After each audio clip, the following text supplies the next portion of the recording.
overview of how to play Not Alone. Not Alone is basically kind of like the movie Predator, where all the players have actually visited the Predator's planet. I'm talking about the movie here with Arnold Schwarzenegger.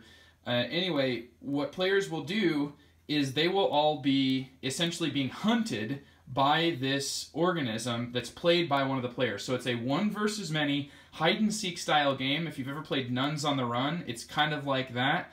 It's kind of like the inverse of Letters from Whitechapel. However, in this game, you're much less limited by a map and by where you are located on that map. Instead here, you are limited by the fact that you have to discard cards which represent the locations that you can visit. So, the way that you play the game is that the alien player gets to draw 3 cards out of their special deck. The players all get 1 survival card to start the game, and then every player is given a hand of all 5 basic locations. At the start of every round, players will get to choose whether or not they want to discard some of their willpower to get back cards from their discard pile. So at the start of the game, you don't care about this, but as the game goes on, you might have all of your cards in your discard pile, and then you have to discard these cards to actually get cards back. The point of the game is for the players, which will start depending on number of players at different spots. The players are represented by this blue token. The alien is represented by the red token, or purple. Whenever this gets to the star, this means that the alien has won and succeeded in assimilating the players to this planet. If the blue token gets here, the players have escaped and the players have won. So, the players are all going to, at the start of every round, after they've chosen whether or not to discard cards, play a card from their hand face down and secret to every other player and the alien.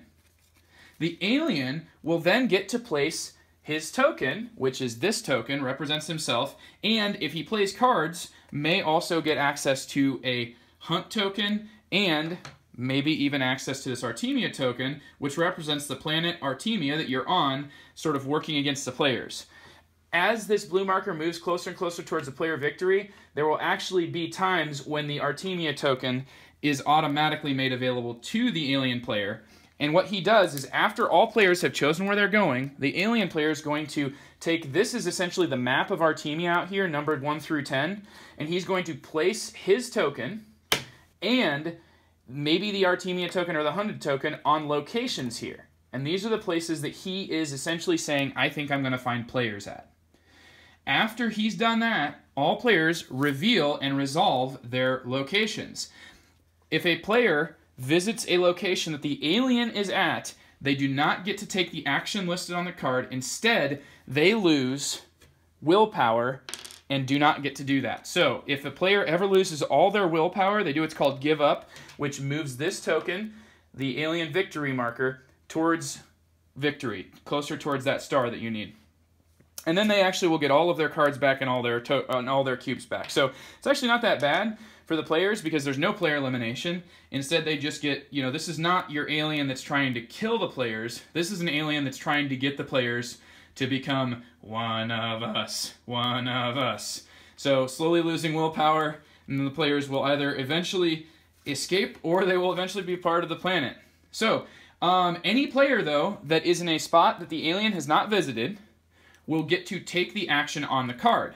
These cards range in actions from getting to do, like for example, they start out with basic cards, and there's one card that actually lets all the players, or whoever activates it, choose an advanced card. So that's why these cards 6 through 10 come into play, is that once players choose a card, they'll be able to then have that at their disposal for the rest of the game.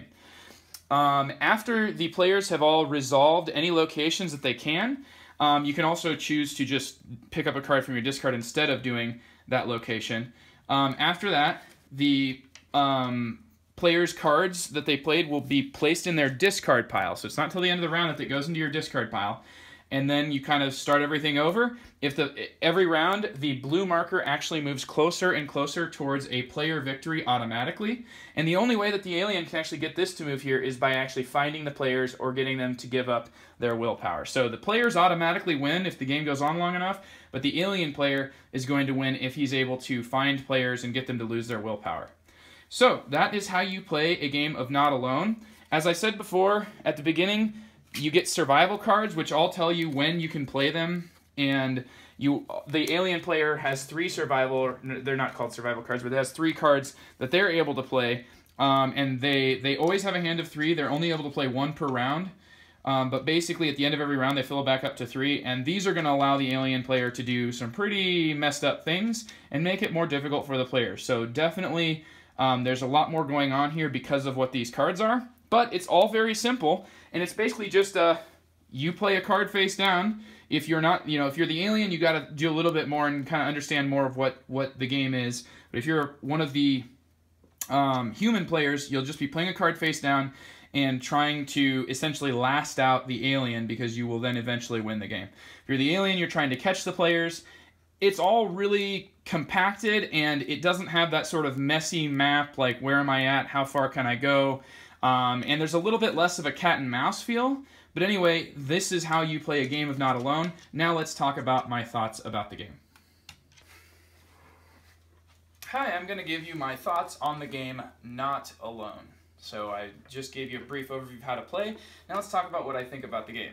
First of all, Not Alone is a game that is fairly easy to explain and simple for players to get into, and I really think that it fills a really interesting niche in between, say, games like Nuns on the Run, and I think that for Nuns on the Run, for some reason, like, I've played that game a few times, and I haven't really come back to it because I've found that it kind of tends to feel a little bit like Robo Rally, because what'll happen is one player ends up getting caught by the bad guy, and then it is such a big negative to be caught, and you end up sort of really messed over, that once a player gets caught, they're really kind of almost have a big bullseye on their back for the rest of the game, and if they get caught again, they can kind of mess it up for every other player. But it just feels a little bit frustrating that way, and it really is, as a competitive game, it tends to be a little bit more about kind of like silly movement and the silliness of its premise than it is about the actual gameplay. And I think Not Alone is able to escape that sort of pitfall in a couple of ways. First of all, the theme here works perfectly. I actually, whenever I show this game, I always read people the sort of blurb at the beginning of the instructions that sets up the premise, and I think it's really well written, and surprisingly it's only like 2 or 3 paragraphs, but it really, like, it sets up the premise of Not Alone. And I think it's got just a really interesting form of hidden movement. Like, yes, you've got essentially 5 options to start the game, and you're going to be, 20%. Essentially, you're going to be going to one of your 5 options. You don't have tons and tons of options, so it is considerably simplified. But the thing is, you're on a team with everybody else, so you're kind of like, wanting to coordinate who's going to go where, what's going to happen. But the game forces you to do all that communication in front of the alien. So what you're really doing, I mean, you're engaged all the time because you're always like choosing a card, flipping it over, and everybody can basically do everything simultaneously. There is specific rules of how you resolve in turn order all your location cards. But generally, I find that most cards' abilities don't tend to impact what other players are doing that much unless 2 players went to the same spot. And that time, you just kind of need to decide who's going to take the action and who, if it's one of those can only happen once per round, is going to instead just pick up a card from the discard pile. So that being said, I think that the abilities of the cards, to me, feel simple and easy to get into, and I kind of want a little bit more from them, but there is an upcoming expansion, so I'm kind of excited to see how they explore the system more, because most cards have to do with essentially reducing the game timer or just picking up cards from your discard pile. You can, of course, get more of those survival cards or get more other cards. I think those are kind of interesting, but for the most part, you're really simple and really tied to your basic structure here. I think that's good for the base game, though. Another thing to be said is that I feel kind of like, as I play Not Alone, that they could have tried to make Not Alone into like a big game, a $50 game, a game that you had to pay a lot of money for. And I really like that they chose to make it a small box game. I think it works really well for that, even though I can see this exact same game being made with like bigger cards and in a more, like just a board and just a bigger production, but costing more. And I think what they've done is they found a really nice way to package it. And I feel like you get quite a bit of game for what you pay here. And I do think that it's really well suited for being this size of a box as opposed to a bigger one. It could have been bigger, but I'm glad that they made it this to make it, I think it suits its own depth and time, the amount of time it takes you to play better. Now, So my overall feelings when I play Not Alone are that it's a really cool game to teach people. It really gets you into the idea of being hunted by the other players, by another player who's playing as the alien. And I think that you know, results in some really kind of fun interactions. Though the fact that there's no player elimination here makes it feel kind of like when you do get caught, it's not that big of a deal. Like, there is an advanced variant that you can play, and where you only, once you get caught, you only go back up to 2 health before you're going to get caught again. And I do recommend that if everybody knows the game, I think you should play with that. And I actually kind of want to see more iterations of that sort of an advanced variant. I want to see more ways to play, you know, to make it a little bit, I guess, more intense, and to give players a little bit more of an incentive to not get caught, and maybe make choices to deliberately avoid the alien as opposed to just what card they want to do.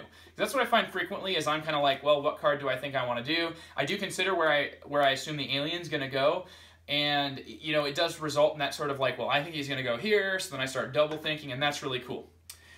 But there's one major area in Not Alone that I would love to see explored, and it's not done in this box, and that is the communication between players. Because you're forced to communicate about everything in front of the alien, I find that as a game that feels almost like it could be a sort of element of social party game, it is very quiet.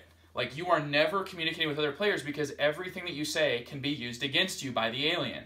And so if you talk about certain things, you've kind of got to be really, I know, you've almost got to have like a certain code going into it for you to actually communicate. And I feel like the game could actually add maybe like some limited capabilities of communicating by like in-game pieces, like maybe a deck of cards that allow you to sort of pass, you know, you pass a card to another player that says something about how, you know, what you plan to do or what you want them to do, and the alien player can see that card being passed and maybe has a general idea of what it could be, but they aren't necessarily just going to automatically know what you said, unless you know, veil it in some sort of a code that you come up with. So I definitely don't think Not Alone is a game that I would think rewards repeated play enough to develop that sort of a code.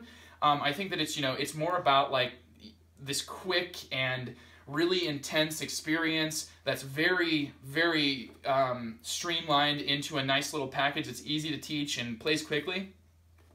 But I would like to see more communication between players, and hopefully with the expansion that's coming out, which is going to add like interchangeable locations, I'm really excited for that. Hopefully they'll also be able to find some sort of a way to make the communication between players somehow sort of an in-game mechanism, and not just like, you know, an out-of-code metagame, out-of-game meta code that you come up with between players. So all in all, Not Alone to me does what it's trying for exceptionally well. So if you are looking for a nice little hide-and-seek game where it's one person trying to find among many players, that's very streamlined, very easy to teach, and has some interesting card play decisions going on, I highly recommend Not Alone. It changes a lot at different player counts, so I would say personally I tend to prefer it about at the middle of its player count. I think it's best with like 5 players, 4 or 5 players. If you play it with like 7 players, which is the highest it goes to, it is like very difficult for players. You know, there's always players getting caught, and it becomes more for the alien about, you know, how many players can he catch at each site, as opposed to whether or not he can catch a player at all. And also with the 2-player game and the 3-player game, it really is just about like, if you get found, that's huge. So that's why I tend to like it about 4 or 5, where it's kind of about at the middle. It feels like that's where it's most balanced. Anyway, Not Alone to me is a cool little game. It's one that I could definitely see playing with lighter gamers. Not going to be with my heavy group, but I don't think it's going for that. So if you think any of that sounds cool, check out Not Alone.